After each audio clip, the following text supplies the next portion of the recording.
মনস্তাত্ত্বিক বলেন বা একটা দূরত্ব তৈরি হয়েছে। আমি ব্যক্তিগতভাবে জামাতের সাথে গত 30 বছর যাবৎ, সারা বাংলাদেশে জোট হয় জামাত ইসলামের সঙ্গে, আমার ওখানে কোনোদিন জোট হয়নি। আমি প্রায় 30 বছর যাবৎ জামাতের সাথে সবসময় ভোট করে আসি। জামাত ইসলামের রাজনীতি নিয়েও কিন্তু দেশে একটা বিতর্ক রয়েছে, যেটা 1971 সালের মুক্তিযুদ্ধের ঘটনা নিয়ে। এবং আমি ব্যক্তিগতভাবে মনে করি যে জামাত ইসলামের নাম পরিবর্তন হওয়া দরকার ছিল। তার কারণ যদি আপনার পিলখানা হত্যাকাণ্ডের মাধ্যমে বিজিবির বিডিআর এর নাম পরিবর্তন হয়, পোশাক পরিবর্তন হয়, তাহলে 71-এর মুক্তিযুদ্ধ তো বাংলাদেশের ইতিহাস থেকে আপনি মুছতে পারবেন না। ঘটনাবলী তো কোনোভাবেই আপনার ইতিহাস থেকে সরানো যাবে না।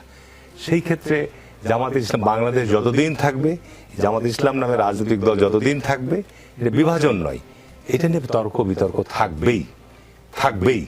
সুতরাং আমি ব্যক্তিগতভাবে মনে করি যে জামাত ইসলাম নিয়ে আরো অনেক প্রশ্ন আছে, যে ইসলাম আপনার যখন জামাতের সঙ্গে একটা